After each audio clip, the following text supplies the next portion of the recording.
Welcome back, agents, to the Secret Life of Ed. I'm showing y'all the inches, but this video is dedicated to all the things that I did wrong when doing my natural hair journey. And I went through that, so you don't gotta go through that. Disclaimer though, this is not a YouTube hair page. This is a holistic page. But what's more holistic than natural hair?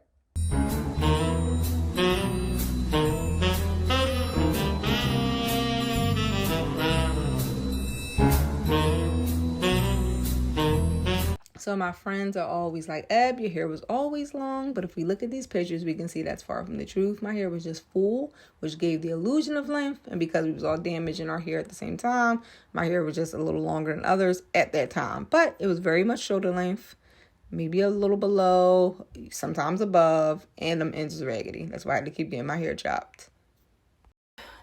Barbecue sauce stain and all, I'm here to give you my mistakes. Mistake number one, I listened to every natural hair YouTube guru that had either desired length or got their curl pattern back after being damaged. A lot of them, I didn't realize until later, weren't really doing due diligence. You know, YouTube definitely has an algorithm, and they would just make videos sometimes that would be popular so that their video can show up in search. A lot of misinformation was spread, especially in the beginning when everyone was like going no heat at the expense of, well, us and my ends, more specifically. So in short, what I'm saying is your hair is an individual journey, just like nutrition. Even some of the things that I mentioned in this video may actually work for you, and that doesn't mean stop. If it's not working for you, then nix it. If it works for me, doesn't mean that it's necessarily going to work for you. Mistake number two, I became the biggest hair product junkie. I probably spent like over $500 to $600 on products. A third of them I never even used, and a lot of them I never even finished. You will end up wasting so much money for products that, one, may not work for your hair, and two, could even potentially further damage it. Find a product that works for your hair and just leave it at that. I'm gonna say it's a hair myth, but I'm gonna just say I didn't find it true in my experience. You'll have a lot of people say like, oh, your hair will get used to a product. After a while, you can stop using it. Well, wait until your hair gets used to the product, then switch. If you find something that works for you, just stick with it. That, again, hasn't happened for me. I pretty much use the same products. And for people who are wondering, like, well, what products do you use? Make sure you hit the subscribe button so that you're notified about my next video, which is going to be all the things I recommend and that I incorporate for my natural hair. All right, now we're getting into the good stuff. Mistake number three, biotin. That's right, I said it. The girlie's favorite. I still see people recommending biotin pills to this day. Let me tell y'all something. This is from a nutritional standpoint. Biotin deficiency is rare. We are getting enough biotin just from our diet alone. So when I see people recommending biotin, I cringe a little. Even knowing all that I knew about nutrition back then, I know more now, but I still fell for the and I started taking biotin too. Now, I'm not sure if people take biotin to thicken their hair up, but what was happening to me was single strands were starting to be thick in certain spots, and the thicker spots started like breaking. So I would have split ends up the hair shaft, not even just at the bottom. It was the weirdest thing. I had a friend who was also taking biotin. Her hair just fell out. Like she had a whole patch just going. And I'm so sensitive to biotin that later I took something that wasn't full biotin, just had biotin in it, and the same thing happened. So I just avoided it altogether.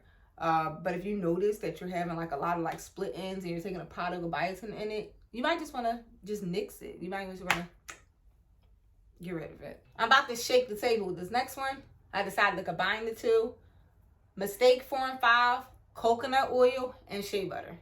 And I know some people are like, but coconut oil works great for my hair, does it? You couldn't go to a natural hair YouTube page back when I first started my no heat journey without somebody recommending coconut oil, saying it's so good for you. Oh my God, so great for your hair. We all were using it, right? At one point, all the natural hair girlies was using coconut oil all up in your hair. This is my personal experience. I was going to work, and it was a little, I guess, chilly outside. Anyone who uses coconut oil knows it's solid at room temperature. So my hair ended up becoming, solid with coconut oil in it. Cool. Or when it thawed out, my ends split like crazy, and I didn't think nothing of it. Me, I'm just like, oh, my ends were probably split. Go home, I clip my ends, reapply the coconut oil, same thing happens again. I'm like, oh, maybe it's the coconut oil.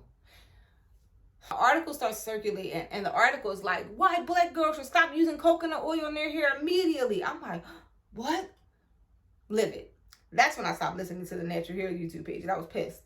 And with shea butter, my story with shea butter, another, time I decided to follow someone. Of course, I wanted to use a butter to lock in my hair for people that used to follow the lock method. I did like a twist out with it, like right after a fresh wash. Took the twist out, and my hair just knotted up. I couldn't get my hair out the knot. I ended up having to cut out this big chunk. It was the biggest chunk to this day that I ever had to cut out my hair. Of course, me being me, again, I didn't listen. I didn't listen to my hair. I just kept thinking, like, maybe I just did it wrong. Maybe I just put too much in. Let me add in a little less. Did it again, made another big ass knot. Not as big as before, but still a big knot. And I ended up having to cut out more hair. I stopped using both of them. And I'm just going to put like a little article I found.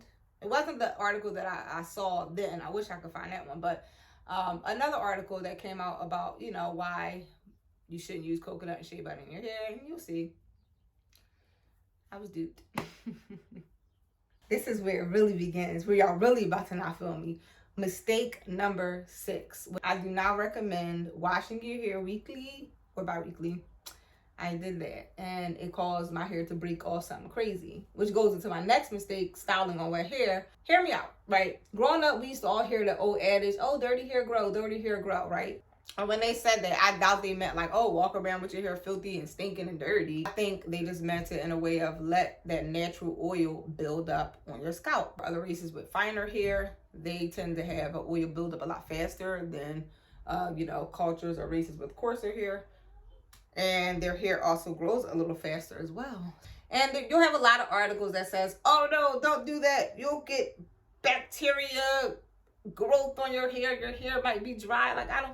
Personally, I just didn't experience this. I did a no wash challenge because I saw a girl on YouTube do it. I know, there was no bacteria on my scalp. And I feel like my hair grew pretty fast, and I saw less breakage. Your hair is at its weakest point when it's wet. So if you're constantly styling on wet hair, you're doing the twist outs and the braid out, that's still manipulation, and that definitely could potentially break your hair off. And I've seen a lot of breakage when it came to me doing styles on wet hair. So be careful. So this brings me to the final mistake or thing that I don't recommend, and that's going completely no heat natural. I did no heat natural for a full year. By the time that I decided to go get my hair pressed and clipped and everything like that at a hairdresser, my hair had grew considerably long. My ends were so bad that she would have literally had to cut back to my original length that I had before I started no heat natural process. I was like, oh no. I remember saying that. I said, oh no. I just did this for a year. I'm gonna enjoy a little of this length. But yeah, I was really annoyed by that, but it was an experiment. That's what I'll say. It was an experiment. And I got to see during that year that I did no heat what worked for me, and I incorporated what worked for me, and I took it. And the things that, destroyed my ends, I left. These tips are for people who plan to transition back to heat styled hair. Or even if you plan to transition back to relaxed hair, although I do not recommend relaxers, but that's because of fibroids and other health issues. If you want to have length where you still see healthy ends, then I will incorporate the tips for my next video. But for people who plan to never straighten again, you actually can do most of these things, because I did see growth besides the coconut oil and the shea butter. I did see growth. I just saw a lot of breakage. That's it. So those are my tips. If you made it this far in the video, thank you. You're a real one. Okay, now I'm styling. Don't hesitate to leave a comment down below. Maybe some of this stuff did work for you. And if it does, that's what's up. But make sure that you're tuned in for the next video, where I talk about the things that I actually do for my hair that I feel like helps it grow.